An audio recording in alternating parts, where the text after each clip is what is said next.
ಶ್ರೀಕೃಷ್ಣಾಯ ನಮಃ. ವಸುದೇವಸುತಂ ದೇವಂ ಕಂಸಚಾಣೂರಮರ್ದನಂ ದೇವಕೀ ಪರಮಾನಂದಂ ಕೃಷ್ಣಂ ವಂದೇ ಜಗದ್ಗುರುಂ. ಬ್ರಹ್ಮಸ್ಥಾನ ಸರೋಜ ಮಧ್ಯವಿಲಸಚ್ಛೀತಾಂಶು ಪೀಠಸ್ಥಿತಂ ಸ್ಫೂರ್ಜತ್ಸೂರ್ಯರುಚಿಂ ವರಾಭಯಕರಂ ಕರ್ಪೂರಕುಂದೋಜ್ವಲಂ ಶ್ವೇತಸ್ರಗ್ವಸನಾನುಲೇಪನಯುತಂ ವಿದ್ಯುದ್ರುಚಾ ಕಾಂತಯಾ ಸಂಶ್ಲಿಷ್ಟಾರ್ಧತನುಂ ಪ್ರಸನ್ನವದನಂ ವಂದೇ ಗುರುಂ ಸಾದರಂ. ಶ್ರೀಗುರುಭ್ಯೋ ನಮಃ.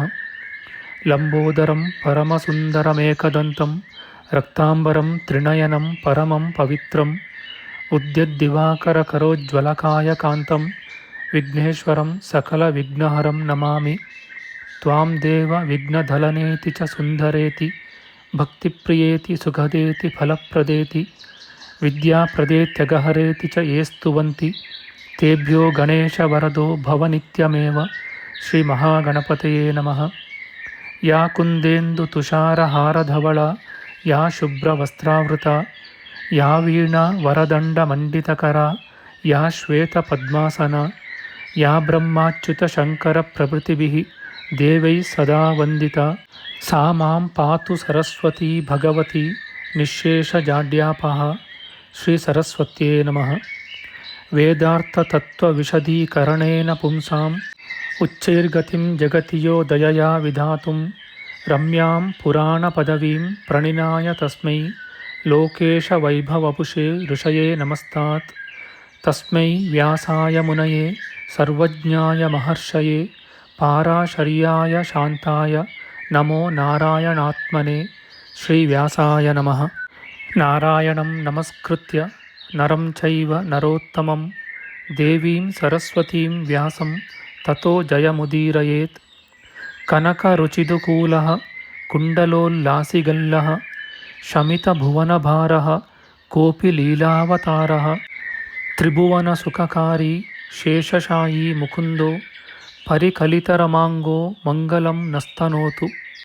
ನಮಾಮಿ ಗೋವಿಂದಪದಾರವಿಂದಂ ಸದೇಂದಿರಾನಂದನಮುತ್ತಮಾಡ್ಯಂ ಜಗಜ್ಜನಾನಾಂ ಹೃದಿ ಸನ್ನಿವಿಷ್ಟಂ ಮಹಾಜನೈಕಾಯನಮುತ್ತಮೋತ್ತಮಂ.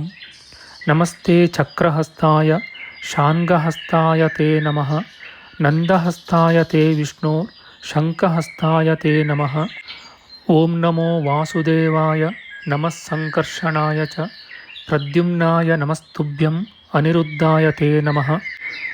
ದಂಷ್ಟ್ರಾಗ್ರೇಣೋ ಧೃತಾ ಗೌರು ದಧಿಪರಿವೃತಾ ಪರ್ವತೈರ್ನಿಮ್ನಗಾಭಿಃ ಸಾಕಂ ಮೃತ್ಪಿಂಡವದ್ಬೃಹದುರ್ವಪುಷಾನಂತರೂಪೇಣ ಯೇನ ಸೋಯಂ ಕಂಸಾಸುರಾರಿರ್ಮುರನರಕದಶಾಸ್ಯಾಂತಕೃತ್ಸರ್ವಸಂಸ್ಥಃ ಕೃಷ್ಣೋ ವಿಷ್ಣುಃಸುರೇಶೋ ನುದತು ಮಮ ರಿಪೂನ್ ಆದಿದೇವೋ ವರಾಹಃ.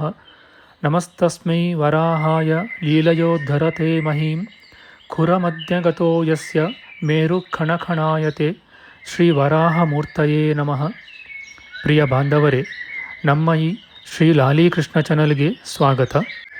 ಇಂದಿನ ವಿಡಿಯೋದಲ್ಲಿ ನಾವು ಶ್ರೀ ವರಾಹ ಮಹಾಪುರಾಣದ 137ನೆಯ ಅಧ್ಯಾಯದ ಪ್ರಥಮ ಭಾಗದ ವಿಚಾರ ಮಾಡೋಣ.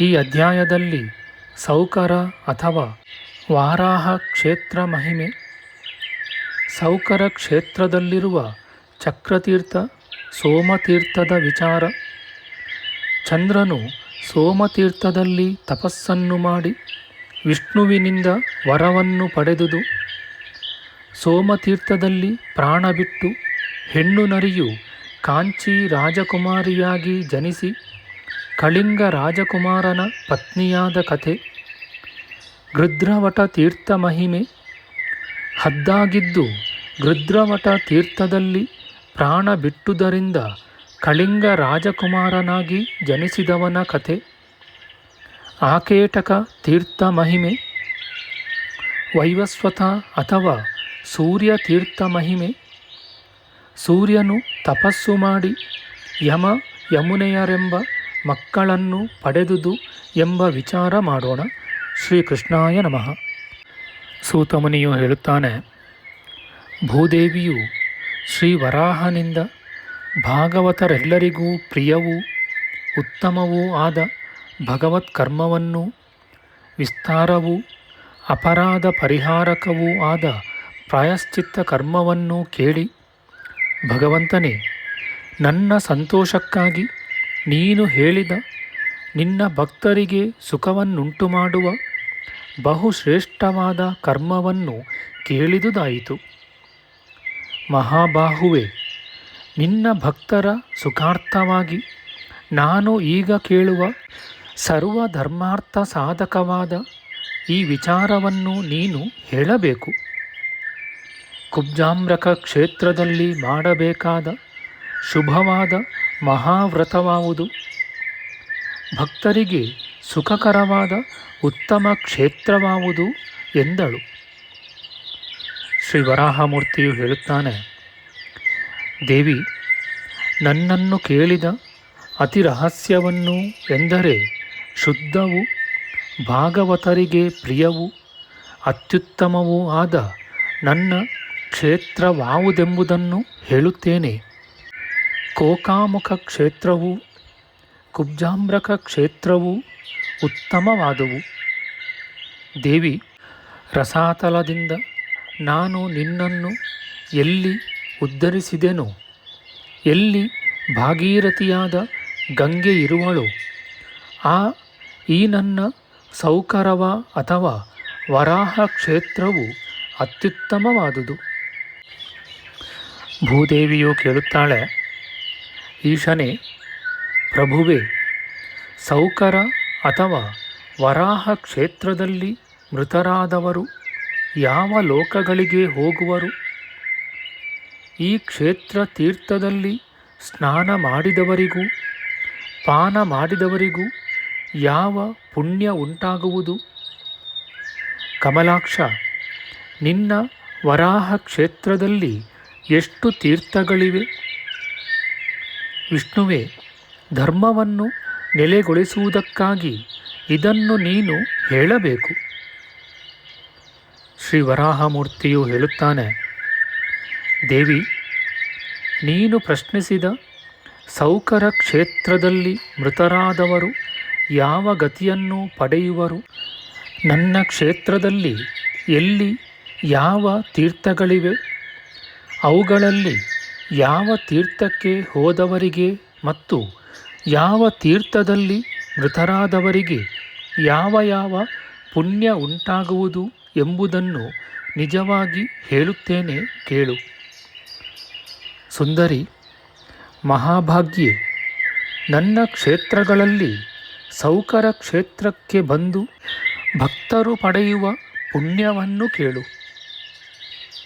ಸೌಕರ ಕ್ಷೇತ್ರದಲ್ಲಿ ಮೃತರಾದವರ ವಂಶದ ಹಿಂದಿನ ಮತ್ತು ಮುಂದಿನ 10 ತಲೆಯವರು ಬೇರೆ 12 ತಲೆಯವರು ಸ್ವರ್ಗಕ್ಕೆ ಹೋಗುವರು. ಭದ್ರೆ, ಸುಶ್ರೋಣಿ, ಸೌಕರ ಕ್ಷೇತ್ರಕ್ಕೆ ಬಂದು ನನ್ನ ಮುಖದರ್ಶನವನ್ನು ಮಾಡಿದ ಮಾತ್ರದಲ್ಲೇ ಮನುಷ್ಯನು ಮುಂದಿನ 7 ಜನ್ಮಗಳಲ್ಲಿ ದೊಡ್ಡದಾದ ಧನ ಧಾನ್ಯ ಸಮೃದ್ಧಿಯುಳ್ಳ ಸದ್ವಂಶದಲ್ಲಿ ಹುಟ್ಟುವನು. ರೂಪವಂತನು, ಗುಣವಂತನು, ಪರಿಶುದ್ಧನು, ನನ್ನ ಭಕ್ತನು, ನನ್ನ ಕರ್ಮದಲ್ಲಿ ನಿರತನೂ ಆಗುವನು. ಹೀಗೆ ಸತ್ಪುರುಷನಾಗಿ ಹುಟ್ಟಲು ಸೌಕರ ಕ್ಷೇತ್ರ ಯಾತ್ರೆಯೇ ಕಾರಣವಾಗುವುದು. ಅಲ್ಲಿ ಮರಣವಾಗಬೇಕಾದುದಿಲ್ಲ. ಸೌಕರ ಕ್ಷೇತ್ರದಲ್ಲಿ ದೇಹವನ್ನು ತ್ಯಜಿಸಿದವರು ಎಂದರೆ ಮೃತರಾದವರು ಆ ಕ್ಷೇತ್ರದ ಮಹಿಮೆಯಿಂದ ಚತುರ್ಭುಜರಾಗಿ ಶಂಖಚಕ್ರ ಗದಾಪದ್ಮ ಧನುರ್ಧಾರಿಗಳಾಗಿ ಬೇಗನೆ ಶ್ವೇತದ್ವೀಪವನ್ನು ಸೇರುವರು. ವಸುಂಧರೆ, ಅಲ್ಲಿನ ತೀರ್ಥಗಳಲ್ಲಿ ಸ್ನಾನ ಮಾಡಿದವನು ಯಾವ ಪರಮಗತಿಯನ್ನು ಪಡೆಯುವನೆಂಬ ಬೇರೆಯ ವಿಚಾರವನ್ನು ನಿನಗೆ ಹೇಳುತ್ತೇನೆ ಕೇಳು. ಮಹಾಭಾಗ್ಯೆ, ಅಲ್ಲಿ ನನ್ನ ಚಕ್ರವಿರುವ ಚಕ್ರತೀರ್ಥವೆಂಬುದೊಂದಿದೆ. ಭದ್ರೆ, ಆ ಚಕ್ರತೀರ್ಥಕ್ಕೆ ಹೋದವನು ಪರಮ ಪುಣ್ಯವನ್ನು ಪಡೆಯುವನು. ಅಲ್ಲಿ ಆಹಾರ ವ್ಯವಹಾರಗಳಲ್ಲಿ ನಿಯಮ ಉಳ್ಳವನಾಗಿದ್ದು ವೈಶಾಖ ಶುದ್ಧ ದ್ವಾದಶಿಯ ದಿನ ಆ ತೀರ್ಥದಲ್ಲಿ ವಿಧಿಪೂರ್ವಕವಾಗಿ ಸ್ನಾನ ಮಾಡುವವನು ಮುಂದೆ ದೊಡ್ಡದಾದ ವಂಶದಲ್ಲಿ ಹುಟ್ಟಿ 11,000 ವರ್ಷಕಾಲ ಧನ ಧಾನ್ಯ ಸಮೃದ್ಧನೂ ನನ್ನ ಭಕ್ತನೂ ಕರ್ಮನಿರತನೂ ದೋಷರಹಿತನೂ ದೀಕ್ಷಿತನೂ ಆಗಿರುವನು. ಕೃತಕೃತ್ಯನು ಆ ತೀರ್ಥದಲ್ಲಿ ಮೃತನಾಗಿ ಸಂಸಾರ ಸಾಗರವನ್ನು ದಾಟಿ ಚತುರ್ಭುಜನು ಶಂಖ ಚಕ್ರ ಗದಾ ಪದ್ಮ ಹಸ್ತನು ನನ್ನ ರೂಪವನ್ನು ಧರಿಸಿದವನು ಶ್ರೀಮಂತನೂ ಆಗಿ ನನ್ನ ಲೋಕದಲ್ಲಿ ವಾಸಿಸುವನು. ಭೂದೇವಿಯು ಶ್ರೀ ವರಾಹನು ಹೇಳಿದ ಈ ಮಾತನ್ನು ಕೇಳಿ ಇನ್ನೂ ಕೇಳಲಿಷ್ಟವುಳ್ಳವಳಾಗಿ ತಲೆಯ ಮೇಲೆ ಕೈಮುಗಿದುಕೊಂಡು ವಂದಿಸಿ ಮೃದುವಾದ ಮಾತಿನಿಂದ ಆ ಸೌಕರ ತೀರ್ಥದಲ್ಲಿ ಚಂದ್ರನು ನಿನ್ನನ್ನು ಸಂತೋಷಪಡಿಸಿದನಲ್ಲವೇ? ಆ ವಿಚಾರವನ್ನು ಸರಿಯಾಗಿ ಹೇಳು, ನನಗೆ ಅತಿ ಕುತೂಹಲವಾಗಿದೆ ಎಂದಳು. ಭೂದೇವಿಯ ಈ ಮಾತನ್ನು ಕೇಳಿ ಮಾಯೆಯ ಭರಣಿಯಾದ ವಿಷ್ಣುವು ಮೇಘಭೇರಿಗಳ ಗಂಭೀರ ಧ್ವನಿಯಿಂದ ಆಕೆಗೆ ಮುಂದಿನ ಮಾತನ್ನು ಹೇಳಿದನು. ಪಾಪರಹಿತೆ ಭೂಮಿ, ಆ ಚಂದ್ರನು ನನ್ನನ್ನು ಆರಾಧಿಸುವುದಕ್ಕೆ ಕಾರಣವೇನೆಂದು ನಾನು ಹೇಳುವುದನ್ನು ಕೇಳು. ದೇವಿ, ನಾನು ಚಂದ್ರನಿಗೆ ಅವನ ಪರಿಶುದ್ಧವಾದ ಮನಸ್ಸಿನಿಂದ ಒಲಿದು ದೇವತೆಗಳಿಗೂ ದುರ್ಲಭವಾದ ನನ್ನ ಸ್ವರೂಪವನ್ನು ಕಾಣಿಸಿದೆನು. ಚಂದ್ರನು ಆ ನನ್ನ ರೂಪವನ್ನು ನೋಡಿ ಪ್ರಜ್ಞೆ ತಪ್ಪಿದವನಾಗಿಯೂ ನನ್ನ ತೇಜಸ್ಸಿನಿಂದ ಮೋಹಿತನಾಗಿಯೂ ನನ್ನನ್ನು ನೋಡಲು ಶಕ್ತಿ ಇಲ್ಲದವನಾದನು. ಹೆದರಿ ನಡುಗುತ್ತಿರುವ ಕಣ್ಣುಳ್ಳವನಾಗಿ ಬಳಿಕ ಕಣ್ಣನ್ನು ಮುಚ್ಚಿಕೊಂಡು ತಲೆಯ ಮೇಲೆ ಕೈಮುಗಿದುಕೊಂಡು ನಮಸ್ಕರಿಸಿ ಮಾತನಾಡಲು ಆಗದೇ ಇದ್ದನು. ಹಾಗೆ ನಡುಗುತ್ತಿದ್ದ ದ್ವಿಜರಾಜನಾದ ಆ ಚಂದ್ರನಿಗೆ ನಾನು ಸಣ್ಣ ದನಿಯಿಂದ, ಸೋಮನೆ, ಯಾವ ಫಲವನ್ನು ಬಯಸಿ ಮಹಾ ತಪಸ್ಸನ್ನು ಮಾಡುತ್ತೀಯೇ? ನನಗೆ ನಿಜವಾಗಿ ಹೇಳು. ನಿನ್ನ ಮನಸ್ಸಿನಲ್ಲಿರುವುದೆಲ್ಲವನ್ನೂ ನಾನು ಅನುಗ್ರಹದಿಂದ ನಿನಗೆ ಒದಗಿಸಿಕೊಡುವೆನು, ಸಂದೇಹವಿಲ್ಲ ಎಂದು ಹೇಳಿದೆನು. ನಮ್ಮ ಮುಂದಿನ ವಿಡಿಯೋದಲ್ಲಿ ನಾವು ಶ್ರೀ ವರಾಹ ಮಹಾಪುರಾಣದ 137ನೆಯ ಅಧ್ಯಾಯದ ದ್ವಿತೀಯ ಭಾಗದ ವಿಚಾರ ಮಾಡೋಣ. ಆಧ್ಯಾತ್ಮಿಕ ಚರ್ಚೆ ಮತ್ತು ವಿಚಾರ ವಿನಿಮಯಕ್ಕಾಗಿ ಶುರು ಮಾಡಿದ ಈ ಚಾನೆಲ್ನಲ್ಲಿ ನಾವು ಅಪ್ಲೋಡ್ ಮಾಡುವ ಎಲ್ಲ ವಿಡಿಯೋಗಳನ್ನು ಸಂಪೂರ್ಣವಾಗಿ ನೋಡಿ ನಿಮ್ಮ ಸಲಹೆಗಳನ್ನು ಕಮೆಂಟ್ ಬಾಕ್ಸ್ನಲ್ಲಿ ಬರೆಯಿರಿ. ದಯವಿಟ್ಟು ಈ ಚಾನಲ್ಗೆ ಸಬ್ಸ್ಕ್ರೈಬ್ ಮಾಡಿ ಹಾಗೂ ಬೆಲ್ ಬಟನ್ ಒತ್ತಿ ನಾವು ಹಾಕುವ ಎಲ್ಲ ವಿಡಿಯೋಗಳನ್ನು ನೋಡಿ ಪ್ರೋತ್ಸಾಹಿಸಿ. ಕೃಷ್ಣಂ ನಾರಾಯಣಂ ವಂದೇ ಕೃಷ್ಣಂ ವಂದೇ ವ್ರಜಪ್ರಿಯಂ ಕೃಷ್ಣಂ ದ್ವೈಪಾಯನಂ ವಂದೇ ಕೃಷ್ಣಂ ವಂದೇ ಪೃಥಾಸುತಂ. ಶ್ರೀಕೃಷ್ಣಾಯ ನಮಃ.